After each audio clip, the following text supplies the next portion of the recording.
guys, welcome to Faith Entertainment. Thank you for stopping by. Today's video is on the incredible faith of the man in black, Johnny Cash.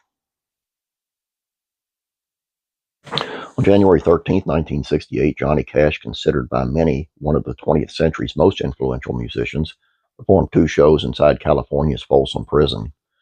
It was an appropriate choice for a performer known as a bit of an outlaw, recognized with a fondness for dark clothing that earned him the nickname the Man in Black. Performances were a resulting album at Folsom Prison helped revitalize Cash's previously lagging career. That's where things really started for me again, he told Rolling Stone magazine in '73. But Cash, who died in September 2003 at 71, wasn't just seeking personal gain when he decided to play behind bars. He was also thinking of those for whom he was performing.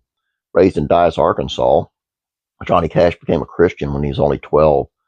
Throughout his life, he showed an eager desire to live according to the gospel of Jesus.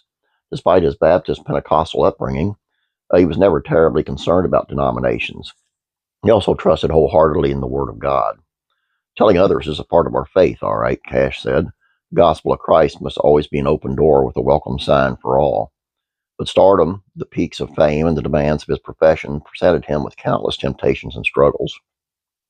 He would see the dark valleys of his drug and alcohol addiction. Cash saw himself in the eyes of the men behind bars. Several brushes with the law only made his situation worse. Cash believed in redemption and argued prisoners should be rehabilitated. He had an affinity for the common man, the downtrodden, the people who lived on the margins, said Michael Strysketh, author of Johnny Cash biography. To quote Merle Haggard, wealthy men don't go to prison in this country. Cash knew that. He realized he could have easily been in prison himself. Cash saw the Folsom Prison concert as an opportunity to redeem himself. In the fall of 1967, he vowed to give up drugs and went through rehab. Struggled for years to hold true to his promise. He later admitted taking a large number of pills the morning of the concert, but the vow was necessary to prevent June Carter from leaving him. She labored heroically to keep him off the amphetamines.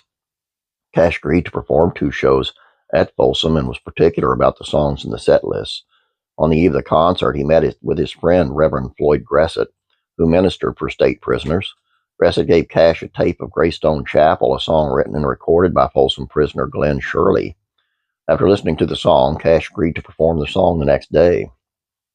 The lyrics, along with Shirley's life story, inspired hope. Arrested for armed robbery, he was serving a sentence of 5 years to life. His song described the Folsom Chapel as a refuge for some prisoners, and even in some of the toughest of circumstances, they could see God's grace. Inside the walls of prison my body may be, but the Lord has set my soul free.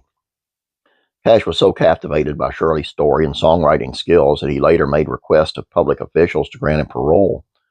Cash even arranged a small record company to make a recording of Shirley's own prison concert in 1971, which made it easier for officials to believe Cash when he said that he would give him a job if paroled.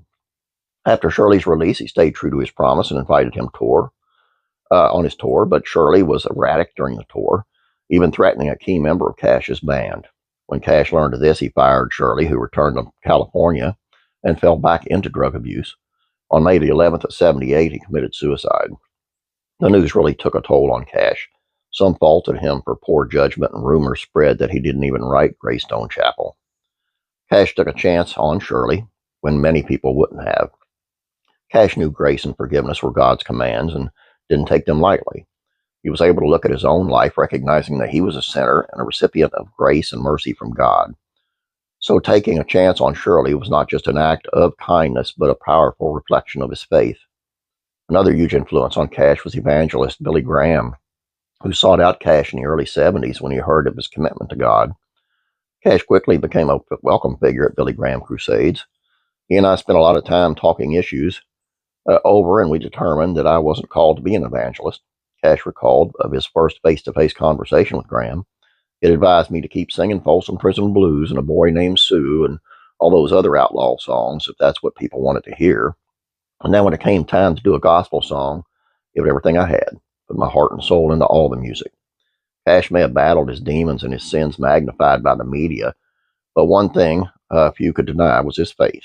Observers were continually amazed with the grace Cash exuded, despite legions of forces working against him. In his final days, despite moment-by-moment battles with diabetes, glaucoma, asthma, and a progressive debilitating case of autonomic neuropathy, which pretty much confined Cash to a wheelchair during his waking hours, the man in black was anything but in a black mood. In fact, he was celebrating his life and his Redeemer while he could. I'm thrilled to death with life, Cash told Larry King. Life is, the way God has given it to me, was just a platter, a golden platter of life laid out there for me.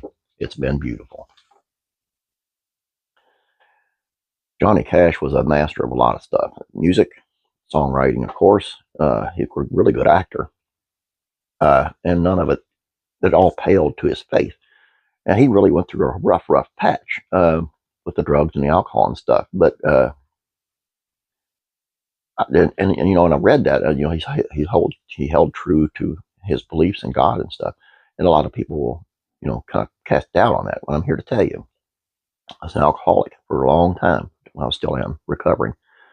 But my faith never wavered. I always knew. I even managed to go to church, sometimes drunk, but I was there. So I believe what they're saying. And I believe that Johnny Cash is singing away in heaven. I really do. Please subscribe if you have not yet. Please like this video. You guys have a great day. God bless you. And I'm praying for you.